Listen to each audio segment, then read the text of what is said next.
Good morning. तो हम लोगों ने लास्ट क्लास में जो देखना स्टार्ट किया था सेंटर स्टेट रिलेशन में, हमने फाइनेंशियल रिलेशन देखना स्टार्ट किया था। और फाइनेंशियल रिलेशन में हमने बताया था कि सेंटर और स्टेट के बीच में जो रिसोर्सेज का डिस्ट्रीब्यूशन किया गया है, तो टैक्स और नॉन टैक्स के रूप में वहाँ पर देखा जाता है। यूनियन गवर्नमेंट के जो टैक्स रेवेन्यू है और जो नॉन टैक्स रेवेन्यू है उनको बताया गया है, और जो स्टेट गवर्नमेंट है उनके टैक्स और नॉन टैक्स रेवेन्यू को बताया गया है। उसी तरीके से जैसे 7th शेड्यूल में उनके लेजिस्लेटिव पावर को डिवाइड किया गया है, उसी के अकॉर्डिंग उन सब्जेक्ट पर उनको टैक्स इम्पोज करने का या रिसोर्सेज को जो है वहाँ एक्वायर करने का अधिकार दिया गया है। लेकिन हमने कहा था जितने भी इंपॉर्टेंट रेवेन्यू के सोर्सेज हैं वो यूनियन गवर्नमेंट के फेवर में है, जहां से बड़े मद में जो है वह टैक्स रेवेन्यू कलेक्ट होता है यूनियन गवर्नमेंट के पास। उसकी तुलना में स्टेट गवर्नमेंट के पास टैक्स रेवेन्यू कम होता है, जबकि रिस्पॉन्सिबिलिटीज स्टेट गवर्नमेंट के पास ज़्यादा होती हैं, क्योंकि उनके पास लोकल इशूज़ होते हैं और लोकल इशूज़ का जो नेचर होता है वह सीधे पब्लिक से डायरेक्टली वह कनेक्टेड होता है। और वो सब ऐसे फंक्शन हैं जहाँ पर रिसोर्सेस की बहुत ज़्यादा ज़रूरत होती है। इसके साथ साथ कॉन्करेंट लिस्ट के जो सब्जेक्ट्स हैं उनको भी इम्प्लीमेंट करने की चूंकि जिम्मेदारी वह स्टेट गवर्नमेंट की होती है, इसलिए उनका बर्डन और भी ज़्यादा बढ़ जाता है। इसलिए हम देखते हैं कि हमारे यहाँ पर जिस तरीके का डिवीज़न किया गया है फाइनेंशियल रिलेशन में, वहाँ एक फाइनेंशियल इम्बैलेंसेस देखने को मिलते हैं जो कि स्टेट गवर्नमेंट के अगेंस्ट हैं। इसी वजह से हमारे कॉन्स्टिट्यूशन में दो तरीके का प्रोविज़न किया गया है, जिससे कि जो टैक्सेस या जो रेवेन्यू हैं वहाँ पर स्टेट गवर्नमेंट के पास इनसफिशिएंट, उसको सप्लाई किया जा सके, सप्लीमेंट किया जा सके। एक तो तरीका है कि जहाँ पर कॉन्स्टिट्यूशन में ही एक ऐसा मैकेनिज्म बना दिया गया है कि सेंट्रल गवर्नमेंट के टैक्स को डिवॉल्व किया जाएगा वह स्टेट गवर्नमेंट की तरफ। तो डिवोल्यूशन जो टैक्सेस का है वो देखा जाता है, और यहाँ पर इसके लिए फाइनेंस कमीशन को अथराइज किया गया है कि फाइनेंस कमीशन इसके लिए काम करता है। तो एक तो तरीका यहाँ पर फाइनेंस कमीशन को ही रिस्पॉन्सिबिलिटी यहाँ पर दे दी गई है कि वो इस तरीके से काम करेंगे। दूसरी ओर यहाँ पर देखा जाता है जो ग्रांट इन एड के रूप में देखा जाता है। तो ग्रांट इन एड के रूप में यहाँ पर यह जो गवर्नमेंट होती हैं उनकी नीड के अकॉर्डिंग जो है वहाँ पर देखा जाता है कि उनको जो भी फंड वगैरह वहाँ पर प्रोवाइड किया जाता है वह उनके नीड के अकॉर्डिंग किया जाता है। तो ये सेंट्रल गवर्नमेंट के ऊपर डिपेंड करता है कि वह किस स्टेट को कितना वहाँ पर फंड अलोकेट करता है। एक तो कॉन्स्टिट्यूशनल ऑब्लिगेशन है यूनियन गवर्नमेंट पर कि वो टैक्स डिवॉल्व करेगा, जो उसके पास टोटल टैक्स रेवेन्यू होगा उसका एक हिस्सा वह स्टेट को देगा। और दूसरा एक तरीका होता है ग्रांट इन एड के रूप में। इन दोनों चीज़ों को हम लोगों को देखना है। हमने कल बात किया था कि यहाँ पर फाइनेंस कमीशन का सबसे सेंट्रल रोल होता है। फाइनेंस कमीशन ही जो है यहाँ पर टैक्स डिवोल्यूशन के लिए रिकमेंडेशन देता है। ये एक कॉन्स्टिट्यूशनल बॉडी है जो आर्टिकल 280 में वहाँ पर जो है मेंशन किया गया है। इसमें एक चेयरमैन और 4 अदर मेंबर्स होते हैं जिनकी अलग अलग क्वालिफिकेशन हम लोगों ने लास्ट क्लास में बात किया था। हमने कहा था इसका काम जो होता है वो रिकमेंडेशन देना होता है किस चीज़ पे, the distribution between union state of the net proceed of taxes. जो भी कुल कर आते हैं केंद्र सरकार के, उनका किस तरीके से राज्यों और केंद्र के बीच में विभाजन किया जाएगा, बंटवारा किया जाएगा, ये काम यहाँ पर होता है हमारा फाइनेंस कमीशन का। दूसरा ये उन प्रिंसिपल्स को भी बताता है जिससे कि जो स्टेट है उनको ग्रांट इन एड दिया जाए, तो इसके लिए भी जो है यह यहाँ पर प्रिंसिपल्स डिसाइड करता है। इसके अलावा अदर रिकमेंडेशन जो प्रेसिडेंट वहां पर उसको रिकमेंड करें कि भाई इन इन चीज़ों पे आप रिपोर्ट बनाकर दीजिए, तो फाइनेंस कमीशन उन चीज़ों को करता है। इसके अलावा स्टेट के कंसोलिडेटेड फंड में पंचायती राज और यहाँ पर जो म्यूनिसिपैलिटीज़ हैं या नगर पालिकाएँ हैं, तो लोकल बॉडीज़ के लिए जो है वहाँ पर स्टेट कंसोलिडेटेड फंड को आर्गुमेंट करता है, उसमें पैसा वहाँ पर देता है। जो पैसा स्टेट गवर्नमेंट पंचायतों और नगर पालिकाओं को देती है। तो ये सारी चीज़ें यहाँ पर हमने देखी हुई थी। तो चौथा यहाँ पर हमने कहा था कि जो लोकल बॉडीज़ हैं यानी पंचायतें हैं, पंचायत के लिए और म्यूनिसिपैलिटी के लिए, इसके लिए स्टेट जो है कंसोलिडेटेड फंड में, consolidated fund of the state जो है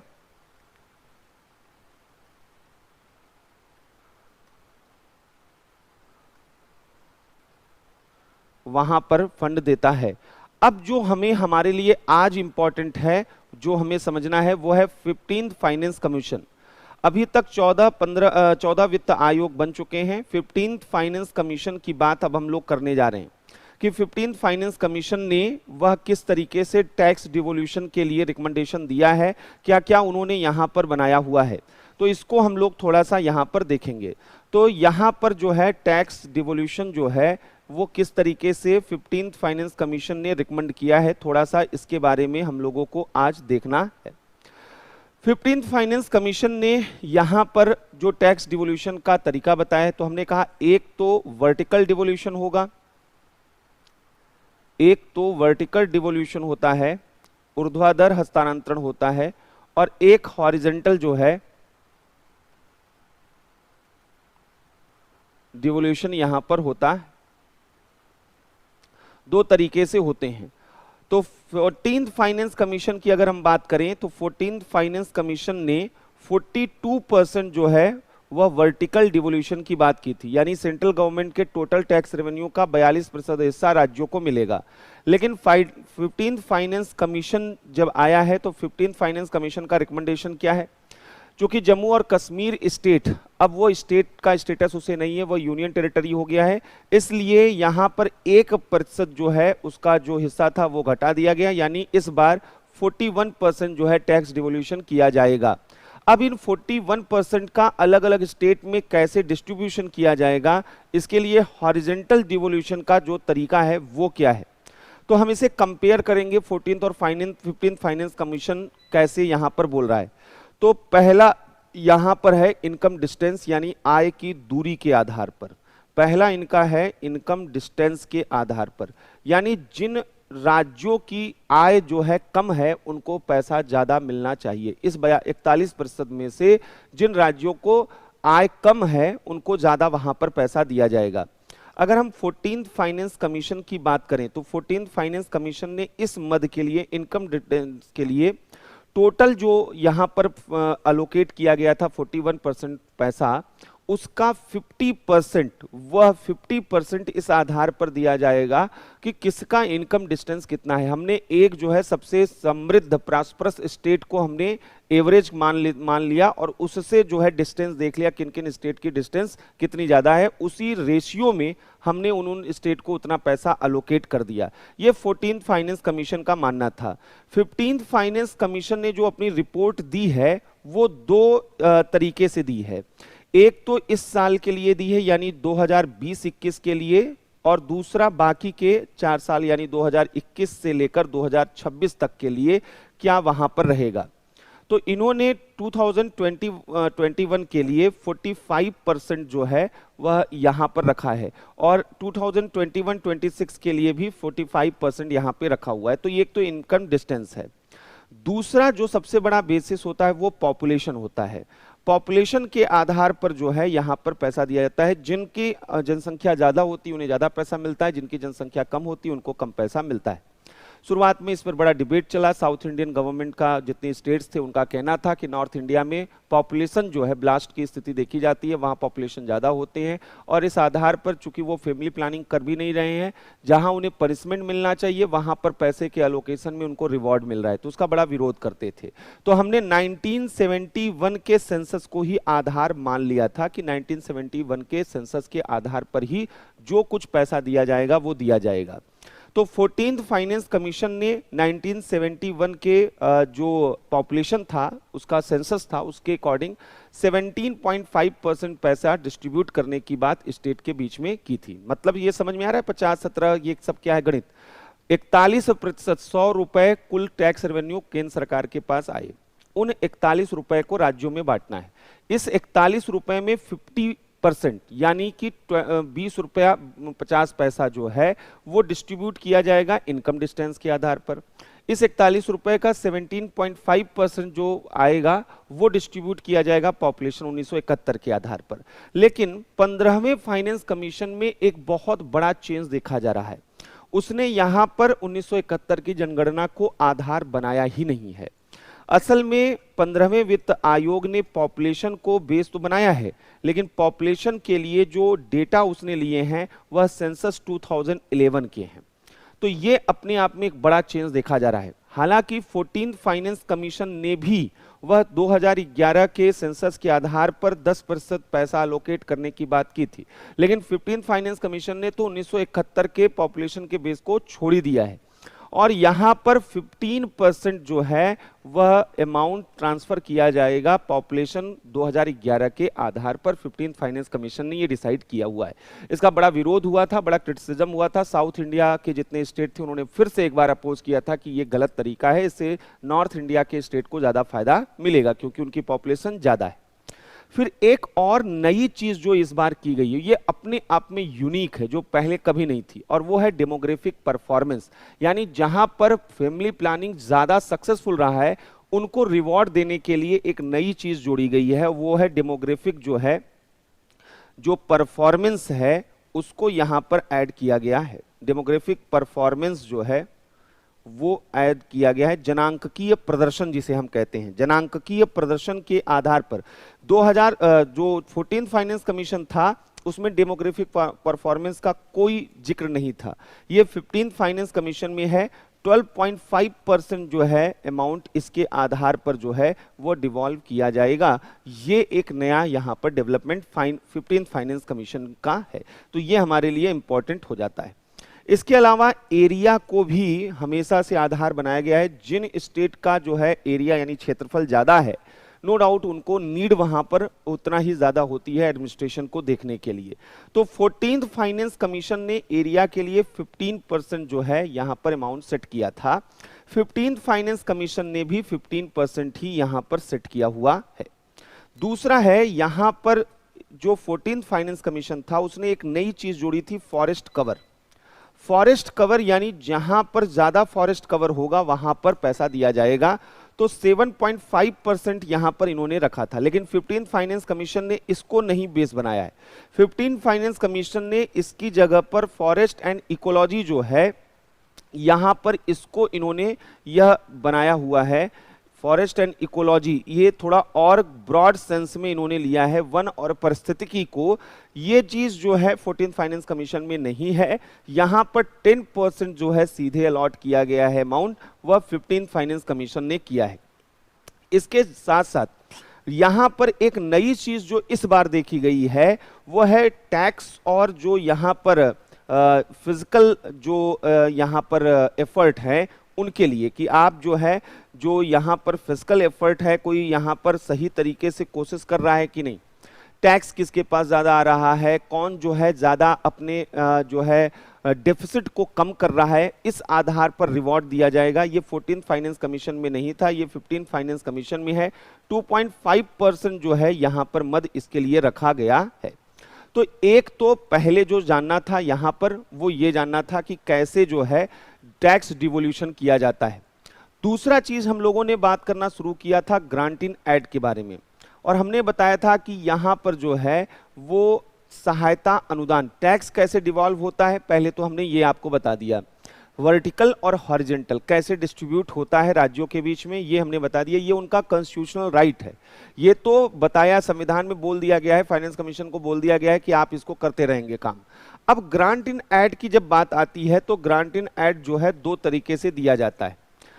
शुरुआत में कॉन्स्टिट्यूशन में तो 3 तरीके थे, फिलहाल इस वक्त जो है ये 2 ही तरीके बचे हुए हैं जिनके आधार पर यह यहाँ पर किया जाता है। ये कौन से 2 तरीके हैं, पहले इनको एक बार देखेंगे। आर्टिकल 273 में पहले तो यहाँ पर मेंशन किया गया है।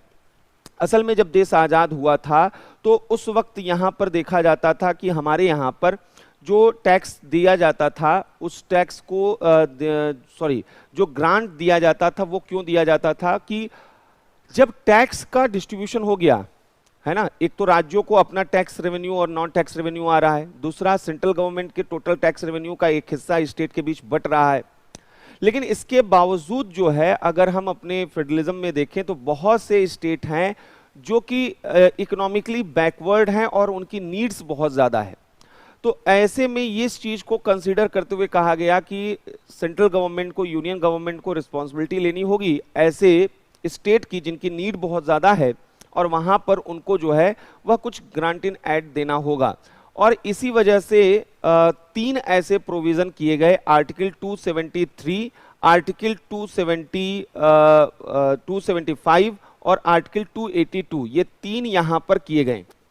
आर्टिकल 273 क्यों किया गया था पहले वो समझिएगा। जब हमारा पार्टीशन हुआ देश का, तो हमारे यहाँ बंगाल जो है वो सबसे प्रॉस्परस स्टेट माना जाता था, ज्यादा समृद्ध माना जाता था। और बंगाल में अंग्रेजों ने एक नई चीज शुरू की थी, जूट की मिल जो है वहां पर, पटसन की मिल जिसे कहते हैं, वो उन्होंने वहां पर स्टेब्लिश किया हुआ था। उस वक्त बंगाल का मतलब बंगाल, उसमें बांग्लादेश आज का और पश्चिम बंगाल ये सब हुआ करता था। तो उस वक्त ये देखा जाता था कि जो बांग्लादेश वाला आज रीजन जिसे आप देख रहे हैं, वो जूट का जो रॉ मटेरियल है उसका प्रोडक्शन का सबसे बड़ा हब होता था, और मिल जितने थी वो कलकत्ता में थे। लेकिन जब पार्टीशन हुआ और चीजें अलग हुई, तो समस्या यहां पर आ गई वो जूट मिलों के लिए यहां पर, और इसीलिए यहां पर जो है आर्टिकल 273 लाया गया। अब ये क्यों लाया गया था फिर से समझिएगा, कि कोलकाता में जितने जूट मिल थे, मिल वो बंद होने के कगार पे आ गए। क्यों? क्योंकि उनके पास रॉ मटेरियल नहीं था, क्योंकि वो तो डिपेंडेंट थे बांग्लादेश पर, जो कि अलग हो चुका था, ईस्ट पाकिस्तान बन चुका था। ऐसे में गवर्नमेंट ऑफ इंडिया ने ये डिसीजन लिया कि भाई इतनी बड़ी अनएम्प्लॉयमेंट इससे फैलेगा और इतना बड़ा प्रॉब्लम आएगा, इससे अच्छा है कि जिन स्टेट में जूट का प्रोडक्शन हो सकता है, कच्चे माल का, उनको ज्यादा ग्रांट दिया जाए। तो इसलिए यहां पर यह बोला गया आर्टिकल 273 में, there shall be charged on the consolidated fund of India in each year as grant in aid of the revenues of the state of Assam. यहां कुछ स्टेट को बोला गया, बिहार, उड़ीसा और west Bengal. In lieu of assignment of any share of the net proceeds in each year of export duty on jute and jute products to those states, such sums as may be prescribed। तो यहां पर जो है वह बोला गया था कि जूट उत्पादक राज्यों को जो है वह असम को, बिहार को, उड़ीसा को और वेस्ट बंगाल को सहायता अनुदान दिया जाएगा, और ये 10 सालों के लिए होगा, ऐसा यहां पर बोला गया था। तो पहला तरीका ग्रांट इन एड का आर्टिकल 273 था, और ये जो 273 था ये जूट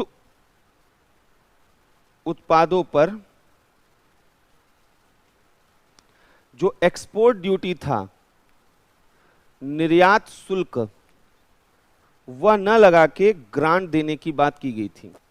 ग्रांट्स इन एड्स में शुल्क, निर्यात शुल्क के स्थान पर ग्रांट, अनुदान की बात की गई थी, कि इनको एक्सपोर्ट्स ड्यूटी न लगाया जाए बल्कि क्या दिया जाए, ग्रांट दिया जाए। और ये ग्रांट जो है किन स्टेट को दिया जाएगा, तो बोला गया था असम को दिया जाएगा, ये किसको दिया जाएगा, बिहार को दिया जाएगा, ये किसको दिया जाएगा, उड़ीसा को दिया जाएगा, और वेस्ट बंगाल को दिया जाएगा।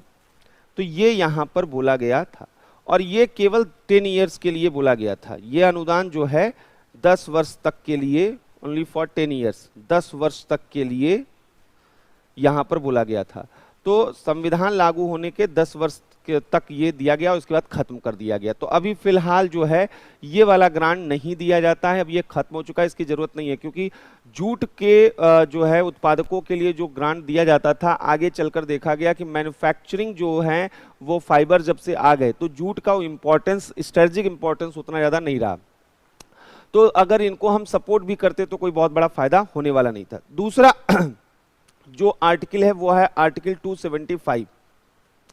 ये किस तरीके के ग्रांट की बात करता है, तो यहां पर देखिए 275 जो है वो क्या बोलता है, 275 बोलता है सच सम्स एज पार्लियामेंट में बाई लॉ प्रोवाइड, यानी पार्लियामेंट के द्वारा ये प्रोवाइड किया जाता है।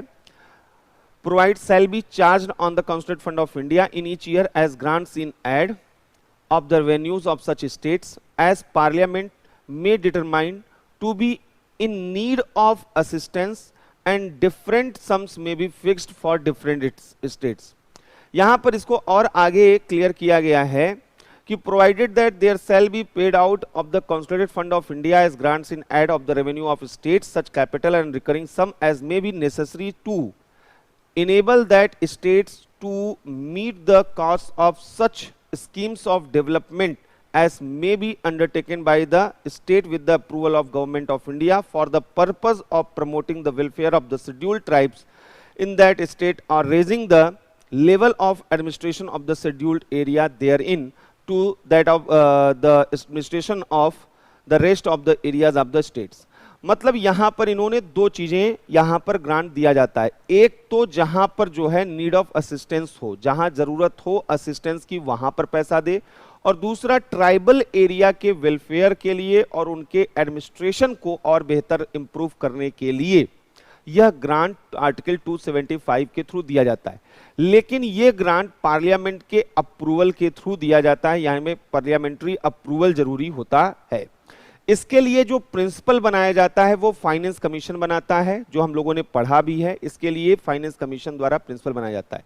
तो ये थोड़ा ऑब्जेक्टिव तरीका होता है, रूल बेस्ड होता है, तो यहां पर फेयर तरीके से लोगों को, स्टेट को पैसा वहां पर मिलता है। तो आर्टिकल 275 जो है यह स्टैच्यूरी ग्रांट की बात करता है, सांविधिक अनुदान की बात करता है। स्टैच्यूरी ग्रांट का मतलब यहां पर क्या है कि ये जो ग्रांट है ये यहां पर दिया जाता है दो कंडीशन में। एक तो दिया जाता है नीड ऑफ असिस्टेंस, यानी यहां पर जहां सहायता की आवश्यकता, जहां पर नीड ऑफ असिस्टेंस, जहां सहायता की आवश्यकता हो वहां पर दिया जाता है। और दूसरा for welfare of the scheduled tribes, तो यहां पर अनुसूचित जनजातियों के कल्याण के लिए, अनुसूचित जनजातियों के कल्याण के लिए और उनके प्रशासन को बेहतर करने के लिए यह ग्रांट दिया जाता है, उनके कल्याण और उनके प्रशासन को बेहतर करने के लिए। ये पार्लियामेंट के अप्रूवल से दिया जाता है, संसद की अनुमति से दिया जाता है, पार्लियामेंट के अप्रूवल से दिया जाता है। और फाइनेंस कमीशन जो है वहां पर वित्त आयोग द्वारा सिद्धांत तय किए जाते हैं। वित्त आयोग द्वारा यहां पर आवश्यक सिद्धांत जो है, नेसेसरी जो प्रिंसिपल हैं, वो यहां पर तय किए जाते हैं, आवश्यक सिद्धांत तय किए जाते हैं।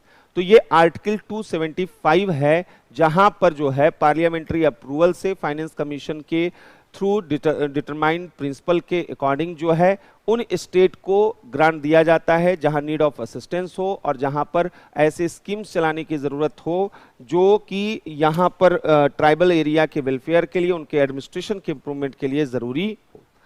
लास्ट में जो यहां पर एक और ग्रांट दिया जाता है वो आर्टिकल 282 में मेंशन किया गया है।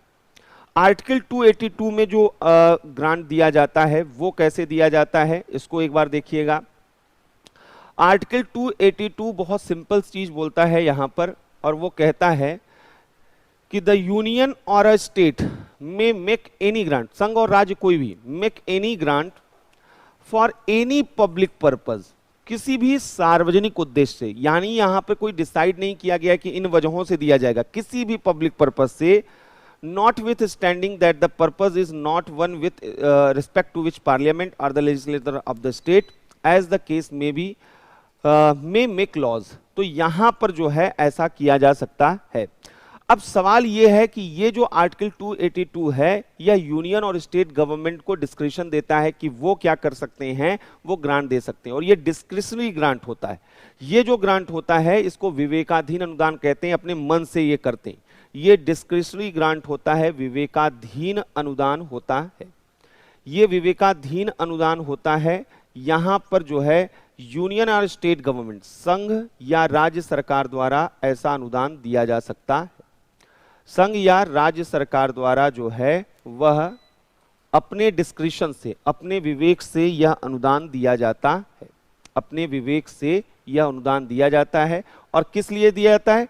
फॉर एनी पब्लिक पर्पसेस, किसी भी सार्वजनिक उद्देश्य के लिए, किसी भी सार्वजनिक उद्देश्य के लिए, पब्लिक पर्पस के लिए ऐसा ग्रांट दिया जा सकता है। किसी भी सार्वजनिक उद्देश्य के लिए ऐसा ग्रांट दिया जा सकता है। तो ये तो ग्रांट इन एड जो है कैसे अलग अलग दिए जाते हैं, आर्टिकल 273, 275, 282 इनमें यहां पर मेंशन किए गए हैं। क्लियर है यहां तक? तो ये जो यहां पर तरीके हैं, इनके साथ साथ अब अगला जो हम लोगों को देखना है वो एक नई चीज यहां पर इनके बारे में समझनी है। हमने फाइनेंशियल रिलेशन देख लिया कि यहां पर कहां कर लगाने की शक्ति केंद्र को है, कहां पे राज्य को है। राज्यों के पास पैसा कम रहता है तो केंद्र जो है वह किस तरीके से टैक्स डिवोल्यूशन करता है, किस तरीके से ग्रांट इन एड देता है। इसके बावजूद जो है पैसे की कमी पड़ती है। और ऐसे में जो सबसे जरूरी चीज होता है कि अगर आपको कोई भी काम करना है, चाहे वो यूनियन गवर्नमेंट हो चाहे स्टेट गवर्नमेंट हो, कई बार इनको बोरोइंग की जरूरत पड़ती है, उधार लेने की जरूरत पड़ती है। तो हमारे कॉन्स्टिट्यूशन में इनके बारे में ये भी पहले बता दिया गया है कि आप बोरोइंग कैसे और किस रूप में करेंगे। तो यहां पर जो बोरोइंग है उसके बारे में, यहां पर बोरोइंग के बारे में बताया गया है। और ये बोरोइंग जो है यहां पर दोनों के द्वारा, borrowing by the government of India और borrowing by states, borrowing by the government of India and borrowing by the states, article 292 और आर्टिकल 293 में ये चीज बता दिया गया है। तो यहां पर हम अगला जो चीज देखने जा रहे हैं कि आखिर इनका बोरोइंग जो है वह कैसे होता है। तो हमने कहा एक तो यहां पर बोरोइंग जो है, borrowing by the government of India, और यहां पर जो है गवर्नमेंट ऑफ इंडिया, और दूसरा जो है यहां पर बोरोइंग बाय स्टेट्स। ये दो हम लोगों को यहां पर देखने हैं। तो यहां पर जो है ये आर्टिकल 292 जो है वह borrowing by the government of India की बात करता है, आर्टिकल 292, और आर्टिकल 293 जो है वह स्टेट कैसे करते हैं बोरोइंग, इसके बारे में बताया गया है। यहां पर देखिए 292 कहता है the executive power of the union extend to borrowing upon the security of the consolidated fund of India. तो आप कहीं से भी उधार लेते हैं, आपको एक सिक्योरिटी देनी होती है ना। जैसे आप बैंक के पास जाएंगे और कहेंगे कि हमको उधार चाहिए, तो बैंक क्या कहेगा कि पहले कोई मॉर्टगेज, कोई सिक्योरिटी दीजिए, कल को अगर आप पैसा नहीं लौटा पाए तो आप जमीन का कागजात या कोई भी चीज ऐसा दिखाते हैं जिसके आधार पर आपको वहां पर लोन मिल पाए। तो वैसे ही गवर्नमेंट ऑफ इंडिया जो है वह कंसोलिडेटेड फंड ऑफ सिक्योरिटी, जो कंसोलिडेटेड फंड ऑफ इंडिया का सिक्योरिटी है उसको वहां पर शो करते हैं। within such limits if any as may from time to time by be fixed by parliament। और इसके लिए पार्लियामेंट फिक्स कर देता है कि कितनी आप बोरोइंग कर सकते हैं। अब कोई सरकार आए वो लोकप्रिय होने के लिए बाहर से खूब उधार ले ले, और इतना उधार ले ले कि भारत सरकार आने वाले समय में उसको चुका ही ना पाए, तब तो हमारी पूरी सॉवरेंटी ही खत्म हो जाएगी। तो यहां पर पार्लियामेंट डिसाइड कर देता है एक लिमिट कि इतना ही आप जो है बोरोइंग कर पाएंगे, and to the giving of guarantees within such limits if any as may be so fixed. तो यहां पर जो है ये बोला गया है कि भारत सरकार वह अपनी सिक्योरिटी पर उधार ले सकती है। इसी तरीके से आर्टिकल 293 यहां पर क्या कहता है, इसको भी देखिएगा। कहता है subject to the provision of this article the executive power of state extends to borrowing within the territory of India. ये एक बहुत खास चीज है जो यहां पर, ये सेंटेंस आप यहां पर नहीं देखेंगे। जो पार्लियामेंट को पावर, जो यूनियन गवर्नमेंट को पावर है, उसमें कहीं पर भी टेरिटोरियल जो है रिस्ट्रिक्शंस नहीं लगाया गया है, लेकिन स्टेट की बोरोइंग कैपेसिटी पर एक टेरिटोरियल रिस्ट्रिक्शन लगाया गया है कि borrowing within the territory of India. आप जो है राज्य जो है वो भारत सरकार के सीमा के अंदर ही जितने भी फाइनेंशियल इंस्टीट्यूशन हैं उनसे उधार ले सकते हैं। विदेशों से, फॉरेन से वह यहां पर बोरोइंग नहीं किया जा सकता है स्टेट के द्वारा। तो ये एक बेसिक अंतर यहां पर जो हमें समझना है। तो यहां पर भारत सरकार, गवर्नमेंट ऑफ इंडिया जो है, भारत सरकार जो है भारतीय भूक्षेत्र में, इंडिया की टेरिटरी में, भारतीय भूक्षेत्र के भीतर या इसके बाहर, या इसके बाहर से उधार ले सकती है।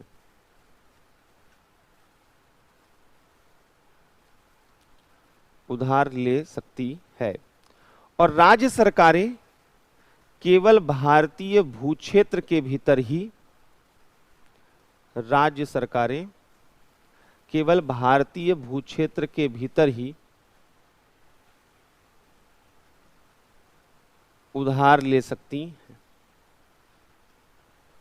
तो एक तो इनके बारे में जानना था कि जो बोरोइंग कैपेसिटी यूनियन गवर्नमेंट की है और जो स्टेट गवर्नमेंट की है, ये क्लियर यहां पे होनी चाहिए। तो फाइनेंशियल रिलेशन में ये भी अब आप लोगों को समझ में आ जाना चाहिए। अब आते हैं यहां पर जो है, हमने बात कर लिया फाइनेंस कमीशन की, तो यहीं पर चलते चलते हम लोग बात कर लेते हैं जीएसटी काउंसिल के बारे में भी। जीएसटी काउंसिल जब से आया है तब से कुछ चीजें चेंज हुई हैं। तो जो जीएसटी का इकोनॉमिक जो डायमेंशन है वो तो आप इकोनॉमी की क्लास में देखते हैं, लेकिन जो कॉन्स्टिट्यूशन में जो चेंजेस आए हैं जीएसटी काउंसिल की वजह से, आज हम लोग उस पर बात कर लेते हैं। तो जीएसटी काउंसिल हमारे कॉन्स्टिट्यूशन के आर्टिकल 279 ए में जो है यह ऐड किया गया है और इसमें कई नई चीजें यहां पर आई हुई हैं। तो ये तो पुराना वाला था, ये अभी हमने नया वाला डाउनलोड नहीं किया है। बहरहाल तो हम लोग सीधे बात करते हैं जीएसटी काउंसिल के बारे में। जो आप बियर एक्ट, हमने शुरुआत में बोला था कि एक बियर एक्ट रखिएगा तो उसमें सारे आर्टिकल्स मिल जाते, तो उनका जो है रीडिंग जो है आपको अपने तरीके से करना है, तो वो चीजें आपके लिए आसान हो जाएंगी। तो हम बात करने जा रहे हैं जीएसटी काउंसिल के बारे में। जीएसटी परिषद आर्टिकल 279 ए में है। ये केवल फैक्चुअल पॉइंट ऑफ व्यू से समझना है जो हमारे एग्जाम में आ सकता है। पहली चीज 101 जो है यह कॉन्स्टिट्यूशनल अमेंडमेंट 2016 के तहत जो है अंडर ये लाया गया था और यहाँ पर राष्ट्रपति द्वारा इसका गठन किया जाता है। जीएसटी परिषद का गठन कौन करेगा? तो बाय प्रेसिडेंट, राष्ट्रपति द्वारा जीएसटी काउंसिल को एस्टेब्लिश किया जाएगा। इसमें अध्यक्ष कौन होता है? Finance minister. इसके जो एक्स ऑफिशियो चेयरमैन होते हैं, पदेन अध्यक्ष होते हैं। एक्स ऑफिशियो चेयरमैन वो finance minister, union finance minister होते हैं। संघ के वित्त मंत्री, यूनियन फाइनेंस मिनिस्टर, वो इसके चेयरमैन होते हैं जीएसटी काउंसिल के। मेंबर्स की अगर बात की जाए तो मेंबर्स में जो यूनियन स्टेट फाइनेंस यहां पर जो है मिनिस्टर होते हैं। संघ के यहां पर राजस्व या रेवेन्यू या फाइनेंस स्टेट मिनिस्टर या फाइनेंस व स्टेट मिनिस्टर इसके मेंबर होते हैं, जो केंद्र सरकार के होते हैं। केंद्र सरकार के जो फाइनेंस मिनिस्टर, एक यूनियन मिनिस्टर हो गए, एक फाइनेंस स्टेट मिनिस्टर हो गए, तो स्टेट मिनिस्टर भी इसके मेंबर होते हैं। इसके अलावा हर एक राज्य से कोई, जितनी भी राज्य सरकारें हैं वो अपने यहां से एक मेंबर को नॉमिनेट करेंगे, चाहे वह मिनिस्ट्री ऑफ टैक्सेशन से रिलेटेड हो, कॉमर्स से रिलेटेड हो, कहीं से भी रिलेटेड हो, तो वहां से जो है ये देखा जाता है। प्रत्येक राज्य सरकार द्वारा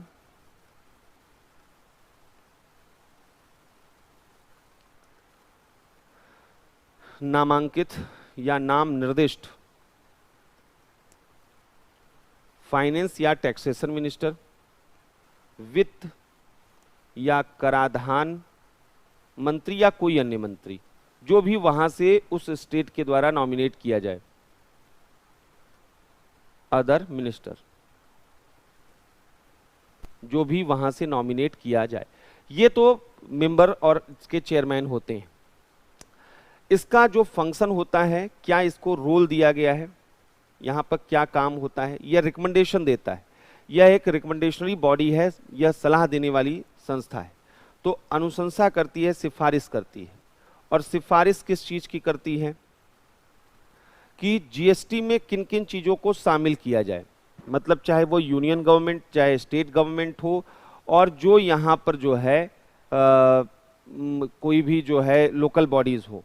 तो यहाँ पर संघ जो सरकार है, राज्य सरकार, स्थानीय सरकार द्वारा जो भी उत्कृहित कर, उपकर या अधिभार हैं जो जीएसटी में शामिल किए जाएंगे। तो जीएसटी में शामिल किए जाने वाले कर, ये जीएसटी काउंसिल बताता है कि कौन कौन से टैक्स इसमें शामिल होंगे, कौन से टैक्स इसमें इंक्लूड किए जाएंगे, ये यहां पर बताया जाता है। और किन वस्तुओं और सेवाओं को जीएसटी से छूट होगी, रिलैक्सेशन किन गुड्स और जो प्रोडक्ट्स होंगे, सर्विसेज होंगी, उनको भी ये बताता है। वस्तुएं और सेवाएं जिन्हें जीएसटी से छूट होगी,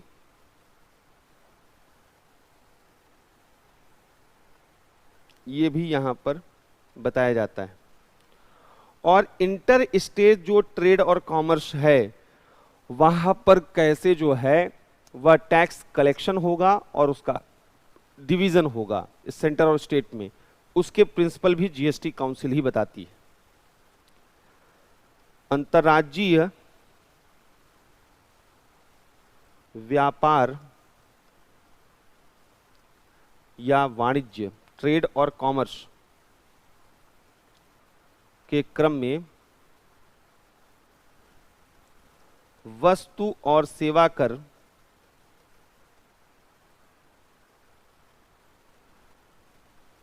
के उद्ग्रहण यानी कलेक्शन और डिवीजन और विभाजन के लिए सिद्धांत।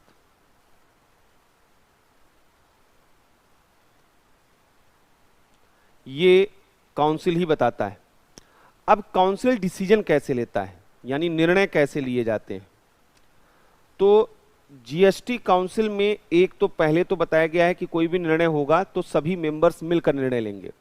उसके लिए एक कोरम यहां पर सेट किया गया है कि यहां पर जो कोरम है, गढ़पूर्ति है कोरम, जब तक आधे सदस्य नहीं बैठेंगे तब तक जो है मीटिंग्स स्टार्ट नहीं होगी। कुल सदस्यों के आधे सदस्यों से कुल सदस्यों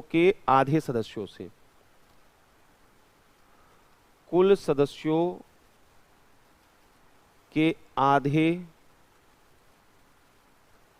सदस्यों की उपस्थिति जो है यहां पे होनी चाहिए, हाफ मेंबर। और जो निर्णय लिए जाएंगे वह यहां पर 3/4 जो है मेजॉरिटी के द्वारा लिए जाएंगे, मेंबर्स के 3/4 मेजॉरिटी से, यानी लगभग 74% जो है यहां पे होना चाहिए। तो उपस्थित और मतदान करने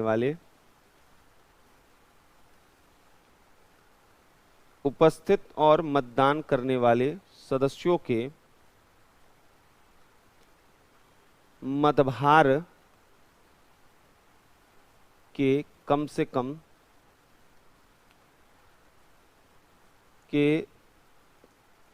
वाले सदस्यों के मतभार के 3/4 बहुमत द्वारा, 3/4 मेजॉरिटी द्वारा, और जहां पर केंद्र सरकार का वोटिंग जो राइट है, वोटिंग जो वेटेज है, वो वोटिंग जो वेटेज है मतभार, वह मतभार यहां पर बताया गया है 1/3 होगा। इनका मतभार 1/3 होगा और यहां पर जो है राज्य सरकार का मतभार वह 2/3 होगा। तो ये यहां पर बताया गया है। तो एक तो सेंटर स्टेट रिलेशन में हमें जीएसटी काउंसिल के बारे में भी देखना था। तो जीएसटी काउंसिल यहां पर हम लोगों ने देख लिया।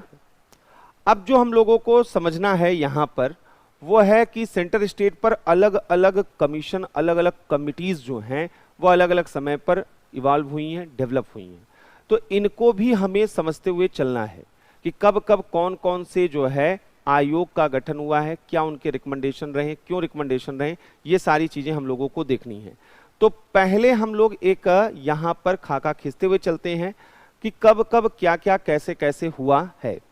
अगर हम बात करें यहां पर केंद्र और राज्य संबंधों के विकास का, कि केंद्र और राज्य संबंधों का विकास कैसे हुआ है, तो यहां से ये चीजें आपको क्लियर होनी स्टार्ट होंगी।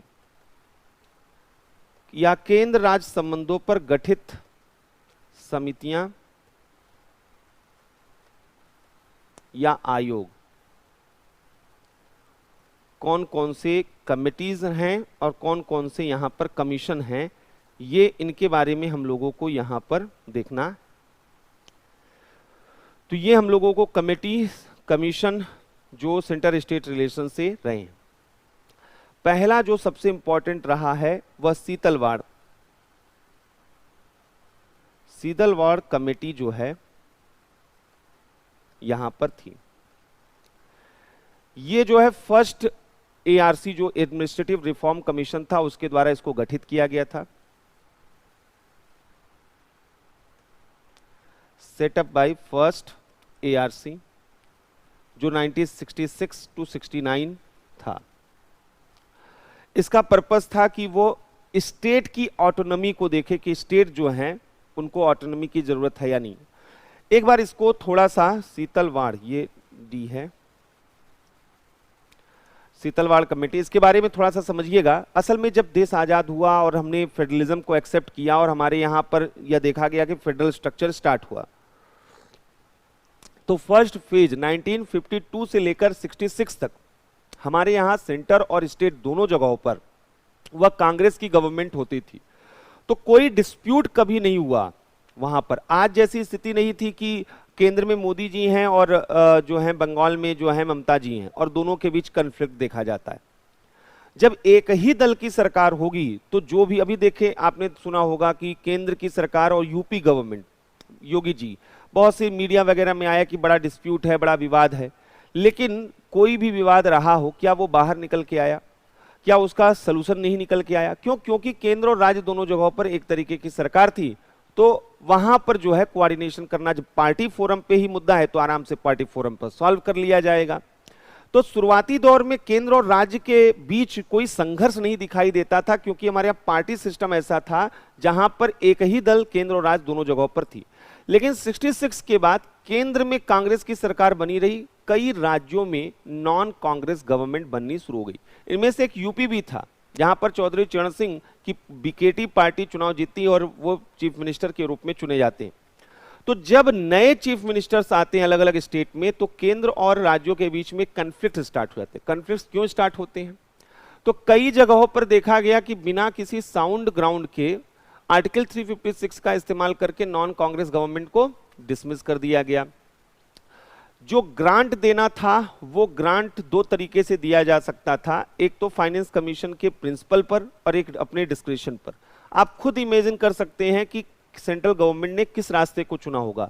तो सेंट्रल गवर्नमेंट द्वारा अपने डिस्क्रिप्शन से पैसा दिया जाने लगा, जितने भी स्टेट थे उनको अपने डिस्क्रिप्शन से वहां पर पैसा दिया जाने लगा। तो इससे क्या हुआ कि उन्हीं स्टेट को ज्यादा पैसा मिल रहा था जहां पर जो सेंटर की रूलिंग पार्टी थी उसका अपना गवर्नमेंट होता था। कहीं पर अगर अपोजिशन पार्टी का गवर्नमेंट होता था तो उन्हें पैसा फंड वहां पर नहीं मिलता था।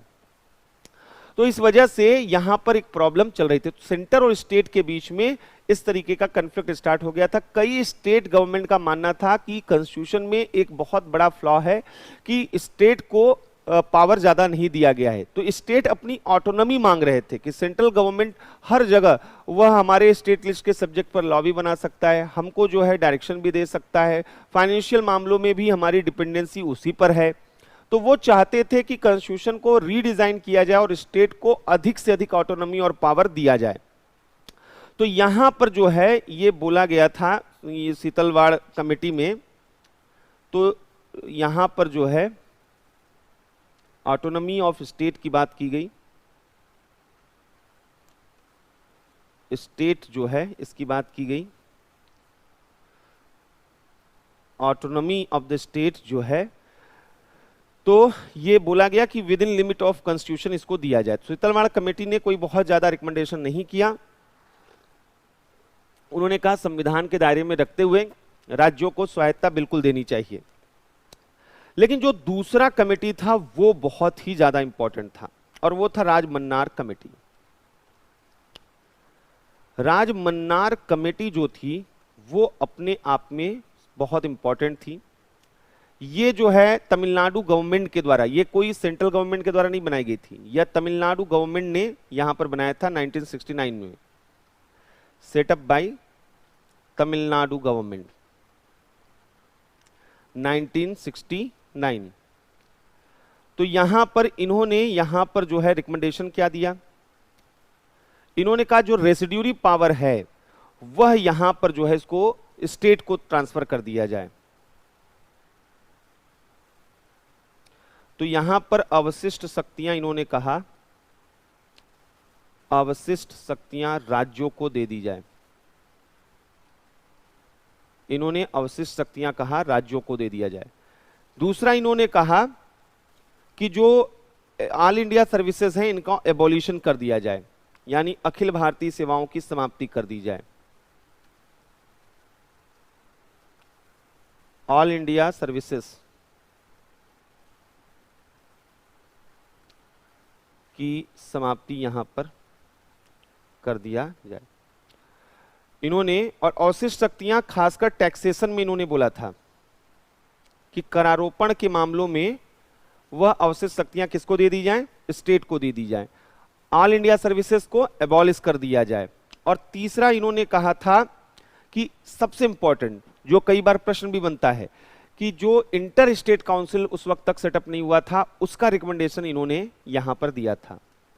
ये इंपॉर्टेंट यहां पर आपके लिए, अंतर्राज्यीय परिषद का गठन किया जाए, इंटर स्टेट काउंसिल।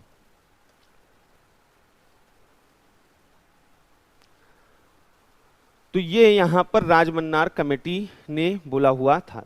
तीसरा जो यहां पर आया वो आनंदपुर साहिब रेजोल्यूशन। ये अपने आप में सबसे ज्यादा जो है यहां पर चर्चित रहा। तीसरा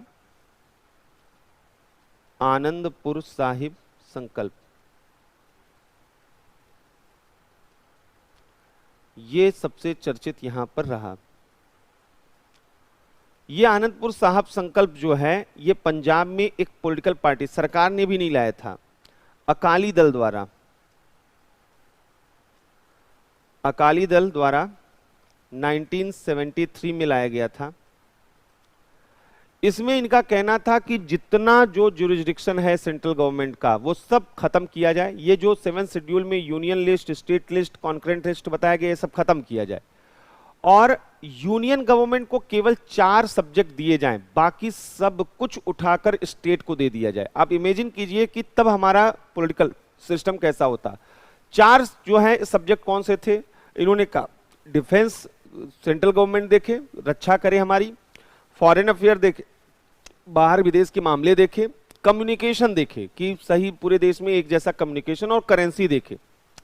बाकी सारे ईच एंड एवरीथिंग वो स्टेट को दे दिया जाए, यानी सिटीजनशिप स्टेट को दे दिया जाए, सेंसस, पॉपुलेशन, कुछ भी हो सब स्टेट को दे दिया जाए। तो ये एक बड़ा रेडिकल जो है डिमांड था, जो माना नहीं जा सकता था, हमारा फेडरलिज्म बहुत कमजोर हो जाता। लेकिन इन्होंने डिमांड तो किया। इन्होंने कहा कि केंद्र का क्षेत्राधिकार, जुरिस्डिक्शन जो यूनियन गवर्नमेंट का है,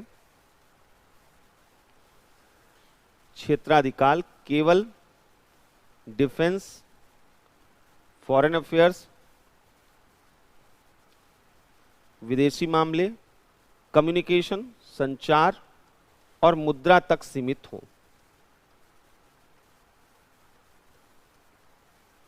और जो रेस्ट यहां पर जो है पावर हैं और सारी शक्तियां, अन्य सभी शक्तियां किसको दे दी जाएं? राज्य को। तो ये इनका आनंदपुर साहब रेजोल्यूशन था। फिर एक मेमोरेंडम आया वेस्ट बंगाल का 1977 में, पश्चिम बंगाल का मेमोरेंडम। वेस्ट बंगाल की जो गवर्नमेंट थी उसका एक मेमोरेंडम आया। पश्चिम बंगाल मेमोरेंडम जो है यहां पर देखा गया 1977 में। पश्चिम बंगाल में कम्युनिस्ट गवर्नमेंट थी, पश्चिम बंगाल की साम्यवादी सरकार द्वारा, पश्चिम बंगाल की सरकार द्वारा लाया गया। इसमें कुछ बहुत इंपॉर्टेंट चीज बोला गया था। इन्होंने कहा कॉन्स्टिट्यूशन में जो यूनियन वर्ड है उसको रिप्लेस करके वहां फेडरेशन शब्द लाया जाए। यह भी इंपॉर्टेंट है। इन्होंने कहा कि संविधान में यूनियन शब्द के स्थान पर, यूनियन शब्द के स्थान पर फेडरेशन शब्द का इस्तेमाल किया जाए।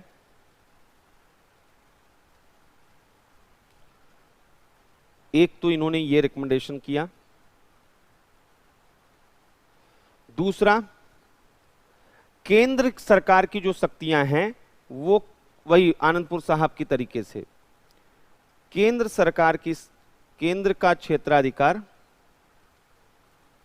जुरिस्डिक्शन जो है वह केवल जो है केंद्र का जुरिस्डिक्शन केवल कुछ क्षेत्रों तक हो।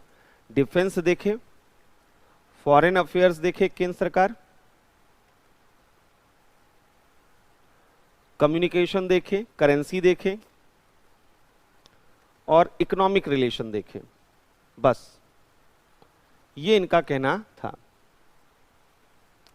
एक चीज और इन्होंने कहा कि ये जो आर्टिकल 356, 357, 360 ये सब एबॉलिश कर दिया जाए। एबॉलिशन ऑफ आर्टिकल 356, 357, 360 इनका एबॉलिशन कर दिया जाए।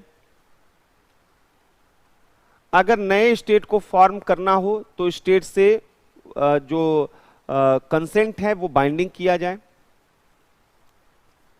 न्यू स्टेट के फॉर्मेशन, नए राज्यों के निर्माण के लिए राज्यों की सहमति अनिवार्य बनाई जाए। कंसेंट ऑफ स्टेट जो है वो बाइंडिंग बनाया जाए। यहां पर इन्होंने भी ऑल इंडिया सर्विसेज को एबॉलिश करने की बात किया। अखिल भारतीय सेवाओं को समाप्त करने की बात इन्होंने भी किया।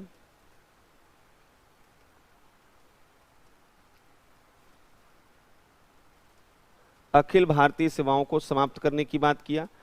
लोकसभा राज्यसभा को कहा इक्वल पावर दिया जाए, क्योंकि राज्यसभा क्या है, तो राज्यसभा जो है वह स्टेट का हाउस है। इन्होंने राज्यसभा और लोकसभा को समान शक्तियां हो।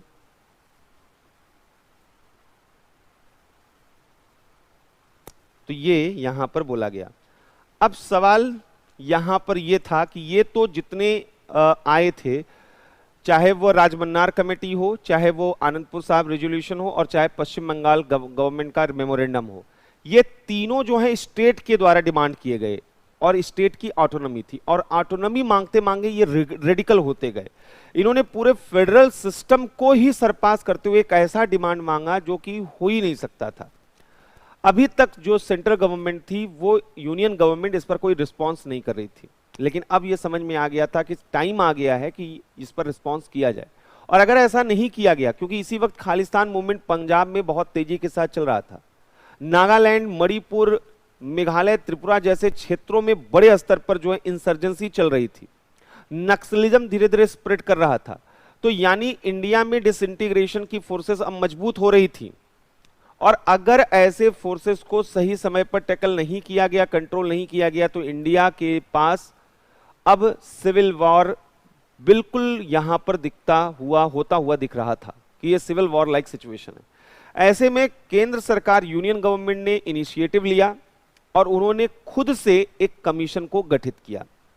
तो यहां पर अगला हमें जो जानना है, केंद्र सरकार द्वारा गठित आयोग, commission appointed by union government. तो दो आयोग केंद्र सरकार द्वारा गठित किए गए हैं अब तक। फर्स्ट जो सेंटर स्टेट रिलेशन कमीशन है उसे हम सरकारिया कमीशन कहते हैं, सरकारिया आयोग यहां पर जिसे हम कहते हैं। तो जस्टिस रणजीत सिंह सरकारिया की अध्यक्षता में यह बना था। न्यायमूर्ति रणधीर सिंह सरकारिया की अध्यक्षता में ये बना हुआ था। तो यहां पर जो है 1983 में ये गठित हुआ था और रिपोर्ट इसने 1987 में प्रेजेंट किया था। क्या इसके रिकमेंडेशन थे?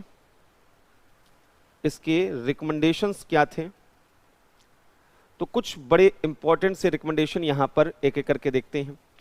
पहला, इन्होंने कहा कि जो गवर्नर हैं वह यूनियन गवर्नमेंट के द्वारा ही अपॉइंटेड होने चाहिए और during the pleasure of president ही अपने ऑफिस को होल्ड करने चाहिए, क्योंकि ये बात पश्चिम बंगाल मेमोरेंडम में भी बोला गया था और ये बात राजमन्नार कमेटी में भी बोला गया था कि गवर्नर का जो है वो during the pleasure of president नहीं होने चाहिए, ऐसा डिमांड किया गया था।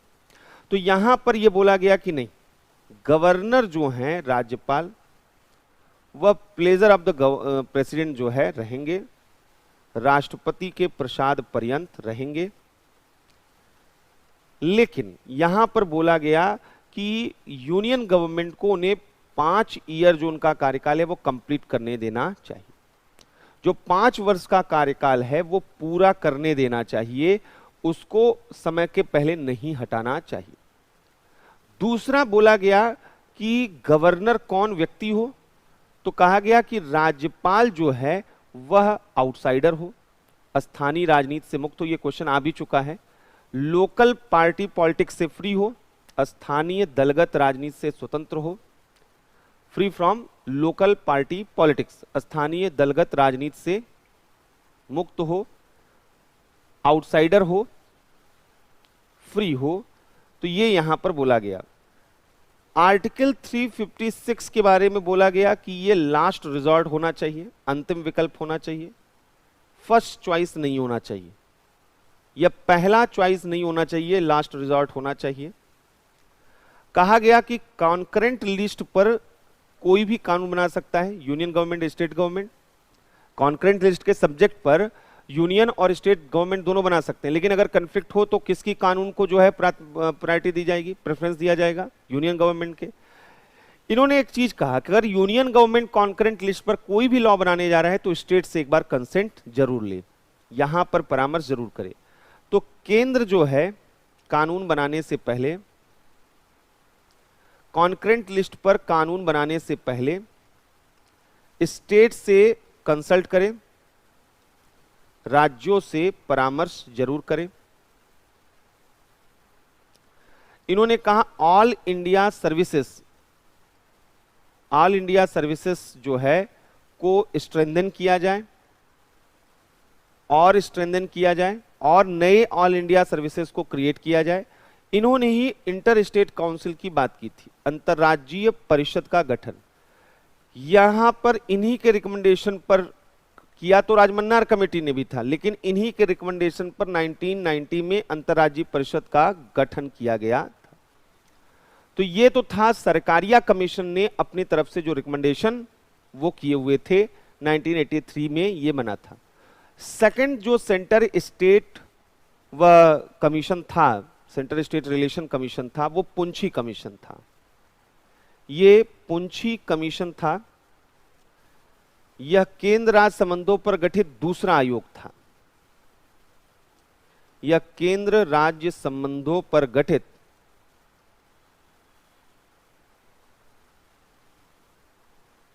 दूसरा आयोग था,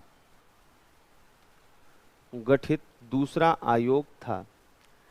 ये 2007 में एस्टेब्लिश किया गया था, 2007 में यह गठित किया गया था। 2010 में इसने अपनी रिकमेंडेशन दी थी, अनुशंसा दी थी।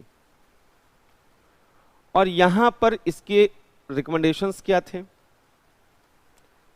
अनुशंसा इसके बड़े इंपॉर्टेंट है, क्योंकि और यहां से क्वेश्चन आने की पॉसिबिलिटी है, क्योंकि पुंछी कमीशन को अब गवर्नमेंट ने अभी लास्ट ईयर बोला है कि पुंछी कमीशन के रिकमेंडेशन को हम इंप्लीमेंट करने जा रहे हैं। तो आने वाले समय में पुंछी कमीशन के रिकमेंडेशन इंप्लीमेंट होने वाले हैं। तो इन्होंने क्या क्या बोला था, पहला इन्होंने बोला कि जो गवर्नर का अपॉइंटमेंट है, अपॉइंटमेंट ऑफ गवर्नर, ये कैसे हो। इन्होंने कहा केवल प्रेसिडेंट द्वारा ना हो कि अपने मन से किसी को भी वह गवर्नर बनाया जा रहा है, तब तो पार्टीशन जो है या पार्टीशन और या फेवरिज्म जो है वहां पर चलेगा, अपनी पार्टी लॉयल्टी के आधार पर किसी को आप गवर्नर बनाएंगे। यह एक सेलेक्ट बॉडी, एक जो है सेलेक्ट कमेटी के थ्रू यहां पर एक सेलेक्ट कमेटी बने, चयन समिति बने और उसके थ्रू जो है यहां पर किया जाए। इस सेलेक्ट कमेटी में कौन हो, तो प्राइम मिनिस्टर हो, होम मिनिस्टर हो, होम मिनिस्टर हो, और कौन हो, स्पीकर हो, और इस chief minister of state, CM's, chief ministers हों, तो ये जो हैं ऐसे लोगों से मिलकर जो है ये राज्यपाल को यहां पर बनाया जाए। और जिसे भी राज्यपाल बनाया जाए वो ऐसा व्यक्ति होना चाहिए कि जिसे सक्रिय राजनीति से संन्यास लिए हुए 2 साल हो जाए। इसको कहते हैं कूल ऑफ पीरियड। तत्काल आप एक पोस्ट से खाली हो रहे हैं, दूसरे पोस्ट को आपको नहीं रखना है, कूल ऑफ पीरियड होना चाहिए। तो 1-2 वर्ष का कूल ऑफ पीरियड हो, 2 वर्ष का कूल ऑफ पीरियड होना चाहिए। पीरियड यहां होना चाहिए किससे? एक्टिव पॉलिटिक्स से, सक्रिय राजनीति से। दूसरा यहां पर बोला गया था कि गवर्नर जो है वह प्रेसिडेंट के ड्यूरिंग द प्लेजर नहीं होना चाहिए, राष्ट्रपति के प्रसाद पर्यंत नहीं होना चाहिए,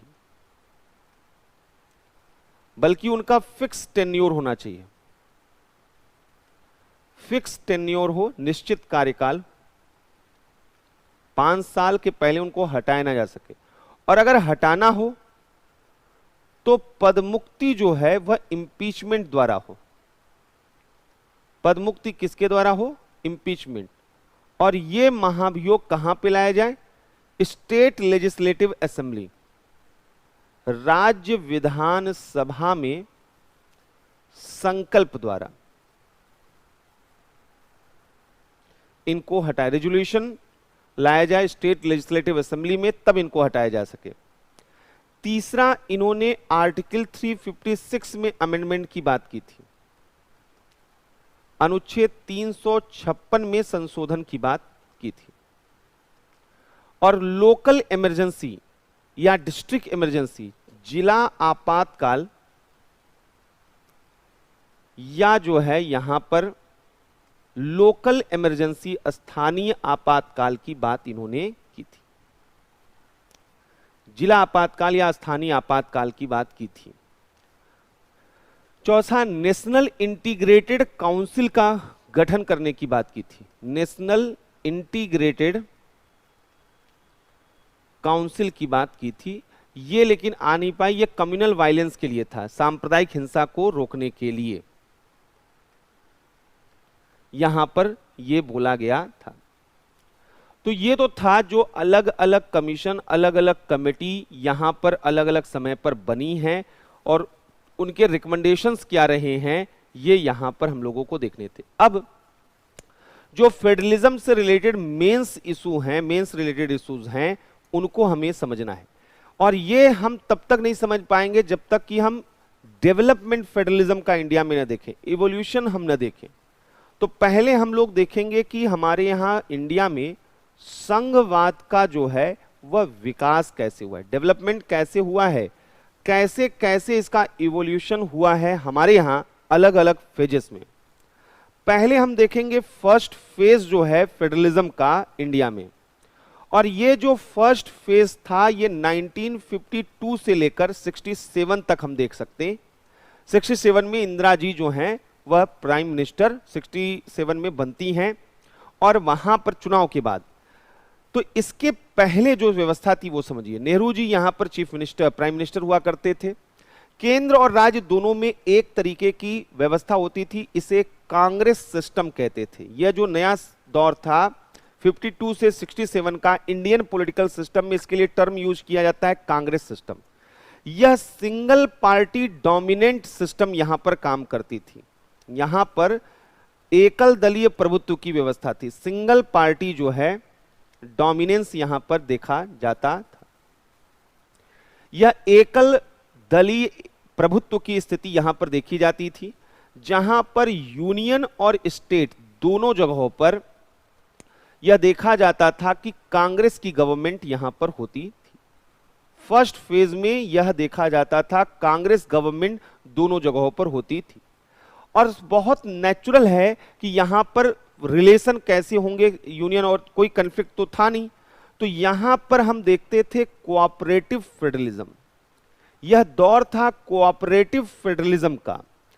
यह कोऑपरेटिव फेडरलिज्म का दौर यहां पर देखा जाता था। फर्स्ट फेज जो है सहकारी संघवाद का, जहां पर यह देखा जाता था कि एक कॉर्डियल रिलेशन बिटवीन सेंटर और स्टेट के बीच में देखा जाता था, जहां केंद्र और राज्य के मध्य सहयोगपूर्ण संबंध देखा जाता था।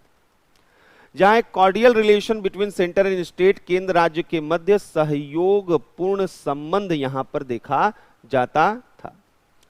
जहां पर स्टेट के द्वारा वह कोई फेडरलिज्म का कोई अपोज नहीं किया जाता था, राज्यों द्वारा केंद्र का, सेंटर का विरोध नहीं किया जाता था। स्टेट जो है वो अगेंस्ट यूनियन नहीं थी, राज्यों द्वारा केंद्र का विरोध या संघ का विरोध नहीं देखा जाता था। यह वह दौर था जब dispute settlement between centre and state वह कहीं बाहर जो है वह नहीं होता था, बल्कि पार्टी फोरम पर ही हो जाता था। विवाद निस्तारण जो है, डिस्प्यूट सेटलमेंट, वह कांग्रेस के मंच पर होता था। विवाद निस्तारण कहां पे होता था? कांग्रेस के मंच पर यहां पर होता था, मंच पर होता था। और जहां पर यह देखा जाता था कि फाइनेंशियल एंड एडमिनिस्ट्रेटिव जो है वह यहां पर कोऑपरेशन होते थे। वित्तीय और प्रशासनिक सहयोग दोनों के बीच में, केंद्र और राज्य के बीच में वित्तीय और प्रशासनिक सहयोग, फाइनेंशियल एंड एडमिनिस्ट्रेटिव कोऑपरेशन देखे जाते थे। तो एक गोल्डन एरा था, सब कुछ अच्छा था और यहां सब लोग एक साथ मिलजुल कर चलते थे। तो ये अपने आप में सबसे इंपॉर्टेंट जो है दौर यहां पर बोला जाता है हमारे यहां फेडरलिज्म का। ये ऑर्गेनिक फेडरलिज्म था, दोनों एक दूसरे पर जो है वहां पर डिपेंडेंट थे। लेकिन जो सेकंड फेज था वो हमारे यहां पर सबसे खराब दौर यहां से शुरू होता है। सेकंड फेज जो है यहां पर अगर हम देखें तो सेकंड फेज 1967 से लेकर 1990 तक हम देखते हैं। ये जो दौर था इसको हम competitive politics, phase of competitive politics के नाम से जानते हैं। यह दौर था जब प्रतिस्पर्धी राजनीति का दौर शुरू होता है। Phase of competitive politics, politics की बात कर रहे हैं, प्रतिस्पर्धी राजनीति। और इसे क्यों कॉम्पिटिटिव पॉलिटिक्स का दौर कह रहे हैं? क्योंकि पहली बार मल्टीपल यहां पर पॉलिटिकल पार्टीज वह इलेक्शन में पार्टिसिपेट कर रही थी, और केवल पार्टिसिपेट नहीं कर रही थी बल्कि उनका वेटेज बढ़ रहा था। कांग्रेस का जो है धीरे धीरे डिग्रेडेशन हो रहा था। यह देखा जा रहा था कि इस दौर में जो है पावर के लिए जो है, पावर गेन के लिए कन्फ्लिक्ट हो रहे थे। यहां पर जो है वह दलगत जो है राजनीति, पार्टी पॉलिटिक्स यहां पर बढ़ चुकी थी। पार्टी पॉलिटिक्स जो है बढ़ चुकी थी और पावर के लिए यह अपॉर्चुनिस्टिक पॉलिटिक्स भी शुरू हो चुकी थी। अवसरवादी राजनीति शुरू हो चुकी थी। पावर पॉलिटिक्स स्टार्ट हो चुका था। अब वो जो है आजादी के बाद की जो पहली पीढ़ी आइडियलिस्टिक थी कि हमें एक ऐसा भारत बनाना है जहां हर एक चीज अंग्रेजों की गुलामी से मुक्त होकर, आजाद होकर, एक नया मोटिवेशन, एक नया एनर्जी, एक नया ड्रीम था। अब 20 सालों में यहां लोग प्रैक्टिकल हो चुके थे कि अंग्रेज तो जा चुके हैं, अब हम हैं, हमको नया अंग्रेज बनना है, हम यहां पर पावर। तो ये पार्टी पॉलिटिक्स और पावर पॉलिटिक्स का दौर, सत्ता की राजनीति यहां पर चल रही थी। अब इस दौर में यह देखा गया कि कांग्रेस कई जगहों पर कमजोर पड़ती है। कांग्रेस सिस्टम डिसइंटीग्रेशन यहां पर दिखाई देता है, डिसइंटीग्रेट होती है। कांग्रेस व्यवस्था का विघटन हो जाता है। यहां यह दौर था जब कांग्रेस सिस्टम का डिसइंटीग्रेशन हो जाता है, कांग्रेस व्यवस्था का विघटन हो जाता है, कांग्रेस व्यवस्था डिसॉल्व कर जाती है और अब यह देखा गया कई पार्टियां जो हैं वो आ जाती हैं। तो यहां पर यूनियन गवर्नमेंट जो है वहां पर अभी भी कांग्रेस जो है वह बनी हुई है, लेकिन स्टेट में जो है कई राज्यों में नॉन कांग्रेस गवर्नमेंट भी आ चुकी है। तो सवाल है कि इन दोनों में अब यहां पर एक कन्फ्लिक्ट दिखाई देगा और यहीं से जो है सेंटर स्टेट रिलेशन की प्रॉब्लम बढ़ती जाती है। यहीं से सेंटर स्टेट रिलेशन की प्रॉब्लम बढ़ती जाती है। इश्यूज क्या आते हैं जिन पे जो है सेंटर स्टेट के बीच में इतना बड़ा प्रॉब्लम चल रहा है? तो स्टेट जो है यानी स्टेट गवर्नमेंट, राज्य सरकारों, स्टेट गवर्नमेंट राज्य सरकारों द्वारा यहां या राज्यों द्वारा, स्टेट द्वारा डिमांड फॉर ऑटोनॉमी, राज्यों द्वारा स्वायत्तता की मांग की जाती है। वो क्या कहते हैं? स्वायत्तता, ऑटोनॉमी की मांग की जाती है। उन्होंने कहा हमें तो कुछ मिला ही नहीं है, ये केंद्र में बैठी हुई सरकार जो है पैसा अपने पास रखती है, पावर अपने पास रखती है, मिसयूज कर रही है और हमें क्रश कर रही। तो यहां पर स्टेट ऑटोनॉमी की मांग करना शुरू कर देता है। अब ये मांग किस रूप में दिखाई देता है? पहला तो इनका कहना है कि जो डिवीजन ऑफ पावर है वही फ्लॉ है, वही सबसे बड़ी गड़बड़ी है। तो इन्होंने कहा शक्ति विभाजन जो है वह, यह शक्ति विभाजन, डिवीजन ऑफ पावर पर ऑब्जेक्शन इनका आता है, शक्ति विभाजन पर आपत्ति आती है। और यह आपने देख भी लिया, आनंदपुर साहिब रेजोल्यूशन में क्या बोला गया कि केवल 4 ऐसे एरिया हैं जहां यूनियन गवर्नमेंट देखे बाकी स्टेट को दे दे। यही बात तो पश्चिम बंगाल के मेमोरेंडम में भी बोला गया। स्टेट जो है क्या डिमांड कर रहे हैं कि उन्हें अधिक पावर दिया जाए, टैक्स डिवीजन जो है वहां पर। तो अधिक शक्ति की मांग, इनका क्या कहना था, कॉन्स्टिट्यूशनल फ्रेमवर्क फिर से चेंज किया जाए, कॉन्स्टिट्यूशनल डिजाइन, और अधिक शक्ति की मांग यहां पर लेजिस्लेटिव, एडमिनिस्ट्रेटिव और फाइनेंशियल पावर, अधिक शक्ति की मांग इनके द्वारा की जाती है। ये 7वीं अनुसूची 7 शेड्यूल में चेंजेस की, अमेंडमेंट की बात करते हैं।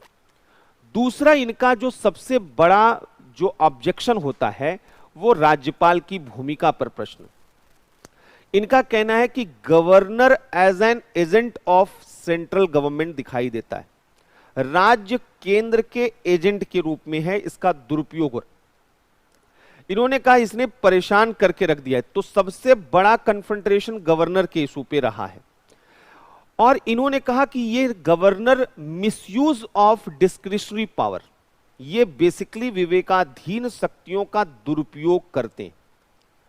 गवर्नर क्या करते हैं, मिसयूज ऑफ डिस्क्रिशनरी पावर, विवेकाधीन शक्तियों का दुरुपयोग इनके द्वारा किया जा रहा है, विवेकाधीन शक्तियों का दुरुपयोग इनके द्वारा किया जा रहा है। इनका कहना है कि ये जो है यहां पर जैसे किन किन मामलों में, यूज ऑफ आर्टिकल 356 राष्ट्रपति शासन की अनुशंसा, ये दुर्भावना के आधार पर करते हैं, ये पार्टी पॉलिटिक्स के आधार पर करते हैं, राष्ट्रपति के लिए बिल रिजर्व करना, ये सब जानबूझकर राष्ट्रपति के लिए विधेयक आरक्षित करना, और चीफ मिनिस्टर का अपॉइंटमेंट, अपने मन से किसी को चीफ मिनिस्टर बना देते हैं, भले उसके पास मेजॉरिटी हो या न हो।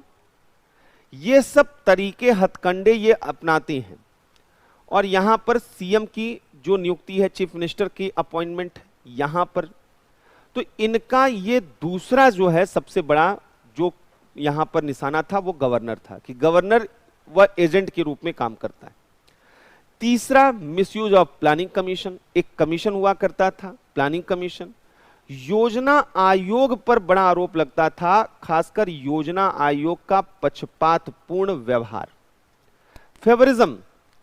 और ये फेवरिज्म जो है, इसलिए ये कहते थे कि असल में यह सेंट्रलाइज्ड फेडरलिज्म है, यह संघवाद जो है कैसा है, यह सेंट्रलाइज्ड फेडरलिज्म है। सारी शक्तियां जो हैं किसके पास आ गई हैं, केंद्र सरकार के पास।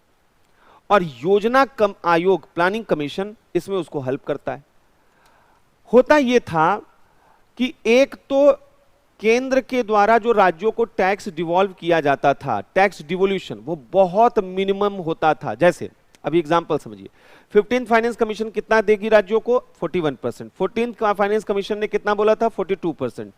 उसके पहले 13th फाइनेंस कमीशन ने जो बोला था 32%, पहले 32% हुआ करता था। ये तो 14th फाइनेंस कमीशन के बाद 10% एक बार में सीधे 10% की वृद्धि हुई और 42% स्टेट्स को मिलने लगा। नहीं तो ये केवल और केवल 32% दिया जाता था। और पीछे जाइए, 12 फाइनेंस कमीशन में केवल 29% डिवोल्यूशन होता था। अब आप बताइए कि क्या टैक्स डिवोल्यूशन से स्टेट की जरूरतें पूरी होती, और टैक्स डिवोल्यूशन तो वह सभी 28-29 राज्यों में बंटता। तो ऐसे में स्टेट की नीड जो है ग्रांट फॉर एड से ही पूरी हो सकती थी। अब ग्रांट फॉर एड में 2 तरीके थे, या तो स्टैच्यूटरी ग्रांट पार्लियामेंट में डिबेट कराओ, या अपने मन से जिसको मन में आए उसको दे दो। तो डिस्क्रिशनरी ग्रांट जो होता था, उसी रूट को वह यूनियन गवर्नमेंट चूज करती थी। उससे फायदा यह होता था कि अपने जो है स्टेट जो है अपने फेवरेट, क्योंकि कोई नियम कायदा नहीं होता था, जिसको मन में आए पब्लिक पर्पस के लिए उसको दे सकते थे, अपने अपने स्टेट को देते थे। अब इसके लिए इन्होंने एक कमीशन बनाया था जिसका नाम था प्लानिंग कमीशन। तो आर्टिकल 282 के तहत जो ग्रांट दिया जाता था वो प्लानिंग कमीशन के रिकमेंडेशन पे दिया जाता था, और प्लानिंग कमीशन पार्टी पॉलिटिक्स के आधार पे काम करती थी। योजना आयोग में केवल और केवल प्राइम मिनिस्टर और उनके कुछ कैबिनेट मिनिस्टर हुआ करते थे। प्लानिंग कमीशन में स्टेट का कोई रिप्रेजेंटेशन नहीं था। स्टेट की बातें लिए ले रहे हैं, उनको ग्रांट दिया जा रहा है प्लानिंग कमीशन के द्वारा, लेकिन उनका कोई रिप्रेजेंटेशन नहीं है। पूरे देश के लिए सोशियो इकोनॉमिक प्लान कैसा होगा, कौन बना रहा है, प्लानिंग कमीशन। कहां पे कौन सी कंपनी खुलेगी, कौन सा पीएसयूज एस्टेब्लिश होगा, ये डिसीजन कौन ले रहा है, प्लानिंग कमीशन। ये सुपर इकोनॉमिक कैबिनेट था हमारे यहां, सारे डिसीजन इकोनॉमी के यही लिया करता था। लेकिन ये बायस्ड था, ये प्राइम मिनिस्टर और उनके मिनिस्टर मिलकर केवल उन स्टेट पे ज्यादा फोकस करते थे जहां उनकी सरकार होती थी या जहां उनको मेजॉरिटी मिलती थी। जिन स्टेट में उनको वोट नहीं मिलता था, मेजॉरिटी नहीं मिलती थी, वहां ध्यान ही नहीं देते थे। तो इसका स्टेट ने बड़ा आरोप लगाया कि इससे प्राइम मिनिस्टर जो है अपने मनमाने तरीके से काम करेंगे। तो यहां पर पहली चीज इनका क्या कहना था, योजना आयोग का जो प्लानिंग मॉडल है वो सेंट्रलाइज्ड प्लानिंग मॉडल है, यानी केंद्रीकृत नियोजन। वो कहते थे जरूरत है डिसेंट्रलाइजेशन की, राज्यों की नीड को समझिए। और यहां पर क्या है कि केंद्र सरकार अपने मन में जो आया वो योजना, जैसे एग्जांपल समझिए, केरल में एक बड़ा मामला बड़ा चर्चित रहा कि केंद्र सरकार ने कहा मलेरिया जो है उन्मूलन के लिए हम सभी राज्यों को पैसा देंगे। तो बात केरल राज्य तक पहुंची। केरल राज्य ने कहा कि भाई हमारे यहां भी मलेरिया नहीं है, आप हमें किसी और फंड के लिए पैसा दे दीजिए। उन्होंने कहा नहीं, पैसा है तो मलेरिया के लिए, अब आप इसका इस्तेमाल कीजिए चाहे नहीं करिए। अब इससे प्रॉब्लम क्या आती है, जिन राज्यों में प्रॉब्लम नहीं भी है, पैसा लेने के लिए वो प्रॉब्लम क्रिएट कर देंगे। तो जब ऊपर से योजना बनती है तो उसमें यही प्रॉब्लम आती है। तब आप पूरे भारत को एक जैसा देखते हैं, जबकि पूरा भारत एक जैसा नहीं है, अलग अलग जगहों की अलग अलग प्रॉब्लम है।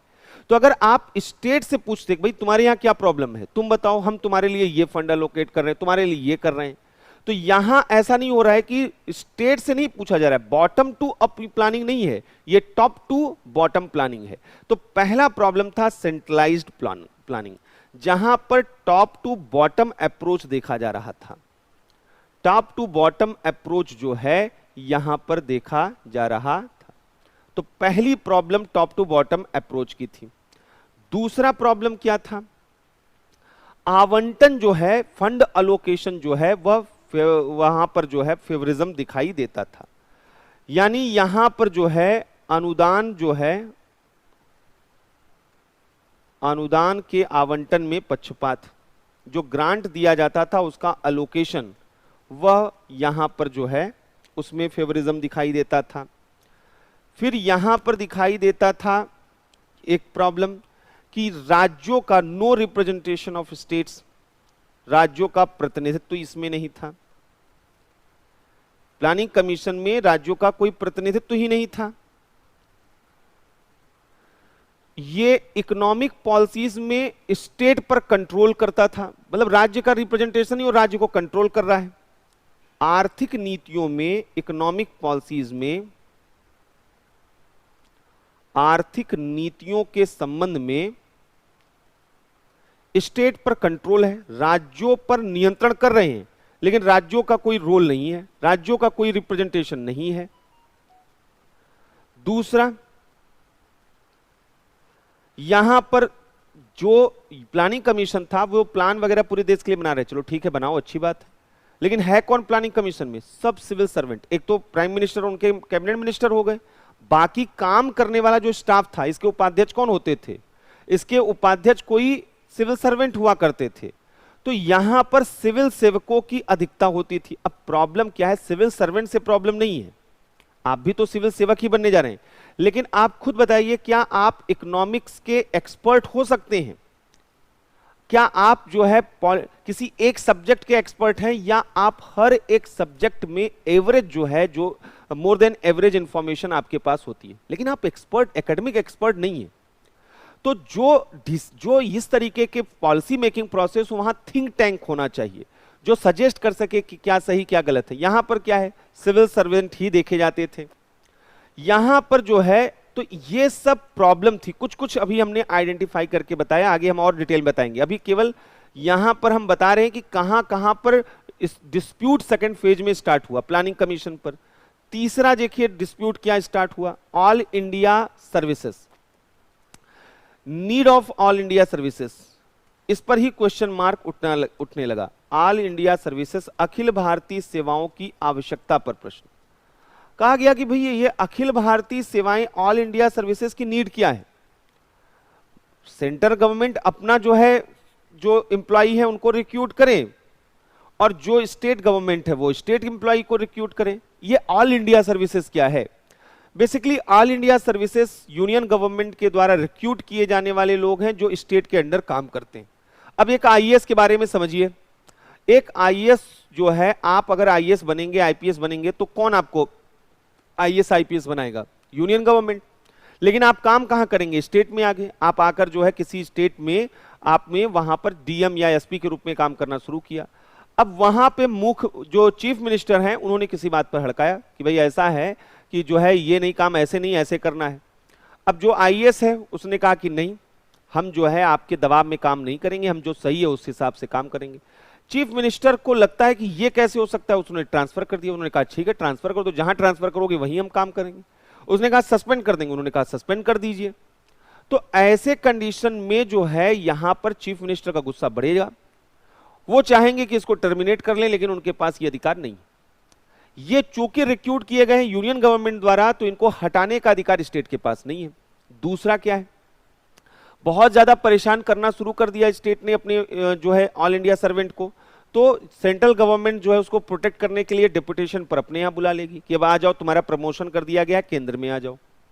तो अगर इस तरीके की स्थिति, तो चीफ मिनिस्टर इसको, यहां जो स्टेट जो पार्टी होती है वो इसको लेकर बहुत ज्यादा ऑब्जेक्शन करती हैं। जैसे दुर्गा शक्ति नागपाल का बड़ा मामला आया था, आपने नाम सुना होगा। एक आईएएस अधिकारी थी और सपा गवर्नमेंट जब हुआ करती थी तो राम गोपाल जी जो हैं उनका कन्फ्रंटेशन वहां पे हुआ, मतलब कुछ मामला आया दुर्गा शक्ति नागपाल का। तो वहां पर जो है उन्होंने जो है आईएएस के रूप में उन्होंने मानने से बात इनकार कर दिया उनका। तो उन्होंने कहा था, एक फेमस स्टेटमेंट था कि हमें कोई जरूरत नहीं है वो आईएएस आईपीएस की जो केंद्र से भेजे जाते हैं, हम अपने पीसीएस अधिकारियों से वह अपनी पूरे देश को, अपने राज्य को वह संचालित कर सकते हैं, हमें इनकी जरूरत नहीं। तो ये वाला एक कन्फ्लिक्ट बहुत आता है कि ये पीसीएस को तो अपना मानते हैं, स्टेट गवर्नमेंट कहती है पीसीएस हम ही ने इनको रिक्रूट किया है, लेकिन आईएएस वो वहां से आ रहे हैं। तो ये एक कन्फ्रंटेशन रहता है, वो इस पर जो है ऑब्जेक्शन करते हैं। फिर पैरामिलिट्री फोर्सेस, अर्धसैन्य बलों की नियुक्ति पर भी प्रश्न लगाते हैं। अर्धसैन्य बलों की नियुक्ति पर प्रश्न खड़ा किया गया इस दौर में। यह क्या था? असल में इनका कहना है कि भाई देखिए, आर्मी जो है वो केंद्र के पास है, भाई जो डिफेंस है हमारा, रक्षा भारत की सीमाओं की, वह केंद्र सरकार देखे, और राज्य के अंदर जो लॉ एंड ऑर्डर है वो राज्य सरकार देखे। यही तो होता है, सेना और पुलिस दो यहां पर मायने रखती हैं। लेकिन 70 के दशक में 1969 तक आते आते देश में एक बड़ी समस्या आ गई, और समस्या ये थी कि कुछ आंतरिक समस्याएं ऐसी आईं जिनका जो रूट था वो बाहर का था। मतलब है समस्या हमारे अंदर, लेकिन वो कहीं बाहर की शक्तियों के द्वारा प्रेरित की जा रही। और देखा गया कि ये ऐसे कॉम्प्लिकेटेड प्रॉब्लम होते थे जिनमें स्टेट की पुलिस सर्विसेज जो हैं वो फेल हो जा रही थी, खासकर जब इनका नेचर इंटर स्टेट होता था, यानी ऐसी प्रॉब्लम एक से अधिक राज्यों में फैली होती थी। तब वहां देखा जाता था कि राज्य का पुलिस जो जुरिस्डिक्शन में काम करता है कि ये क्षेत्र हमारा है, ये क्षेत्र हमारा है, वो वहां इफेक्टिवली काम नहीं कर पाती थी। सेना और पुलिस की ट्रेनिंग के तरीकों में, तौर तरीकों में, उनके फंड में बहुत बड़ा अंतर भी है।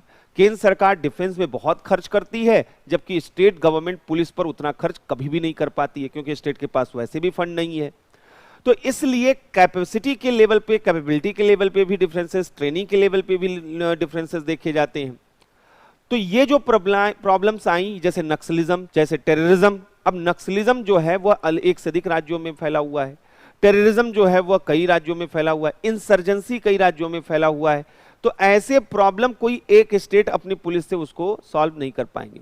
तो सेंट्रल गवर्नमेंट ने इसके लिए पैरामिलिट्री फोर्सेस को गठित किया कि ये पैरामिलिट्री फोर्सेस होंगी। आपने सुना होगा सीआईएसएफ के बारे में, सीपीएफ के बारे में, आपने सुना होगा बीएसएफ के बारे में, एसएसबी के बारे में।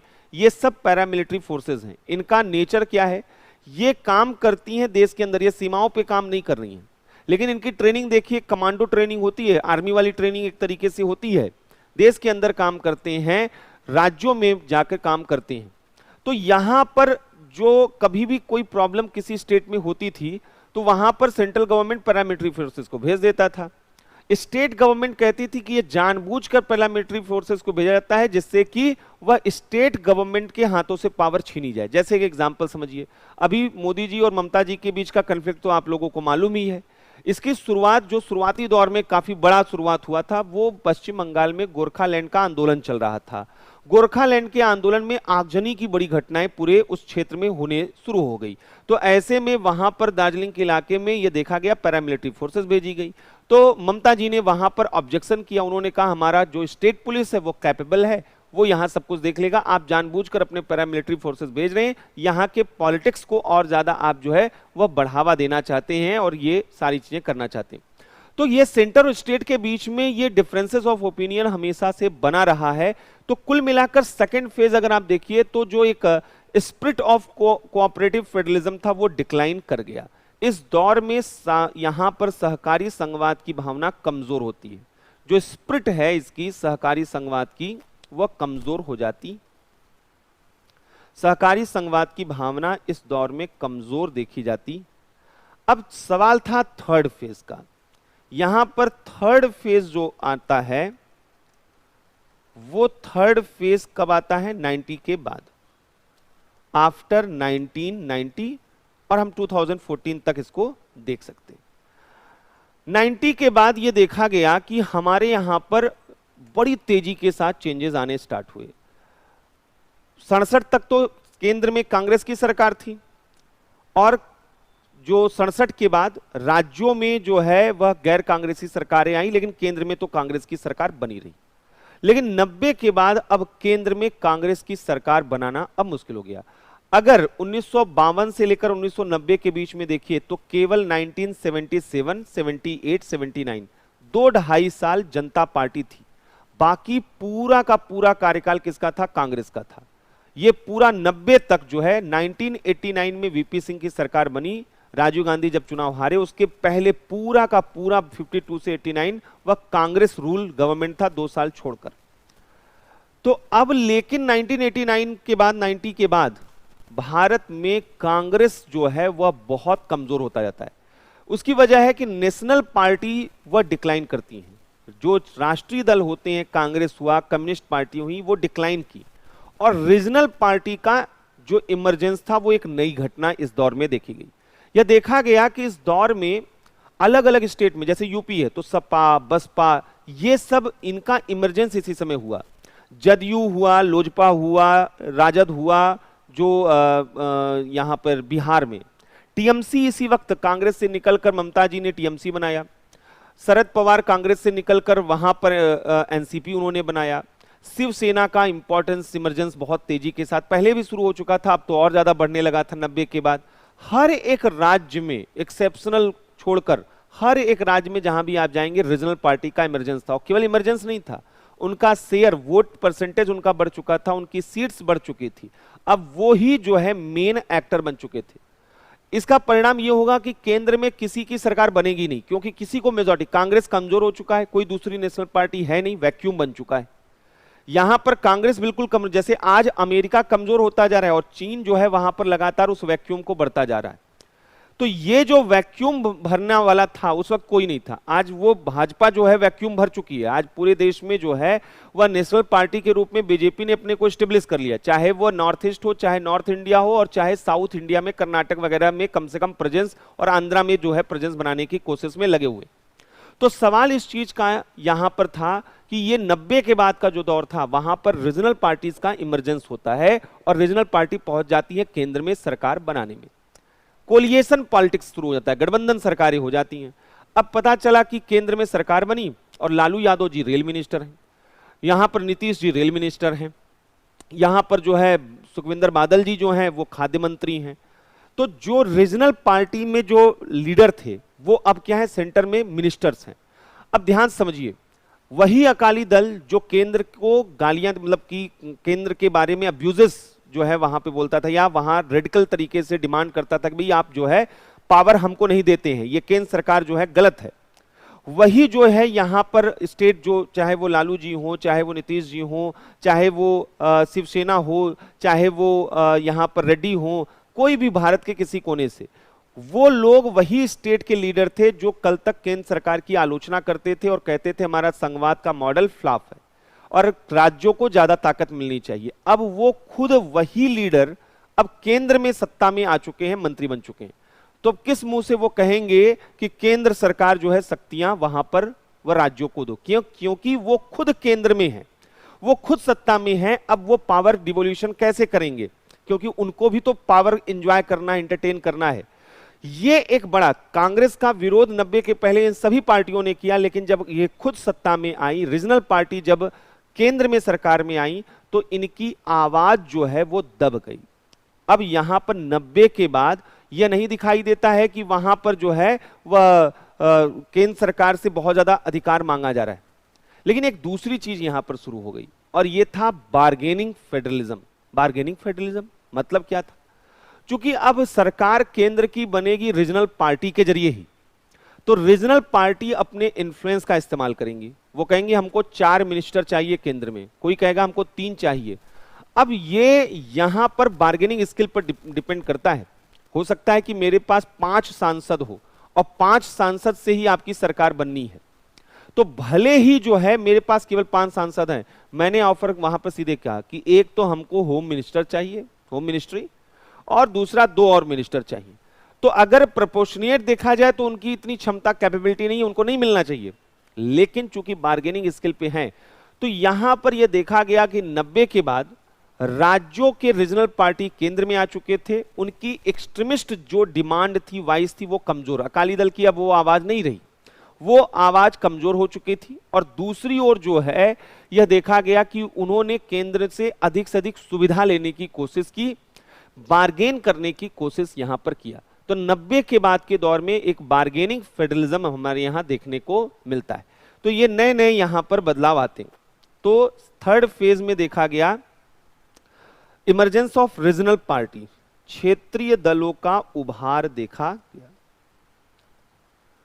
क्षेत्रीय दलों का उभार देखा गया और केंद्र में गठबंधन सरकार, केंद्र में कोलिएशन गवर्नमेंट बननी शुरू हो गई और गठबंधन सरकार में रीजनल पार्टी सेंट्रल रोल में थे, क्षेत्रीय दलों की मुख्य भूमिका थी, मेन रोल जो था वह रीजनल पार्टी का था।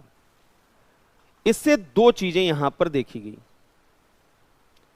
पहला यहां पर देखा गया कि जो रीजनल एस्पिरेशन था उनका रिप्रेजेंटेशन सेंटर में हो गया, representation of regional aspiration in centre.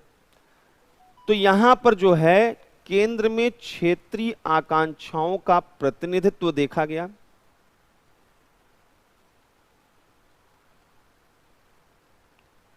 क्षेत्रीय आकांक्षाओं का प्रतिनिधित्व देखा गया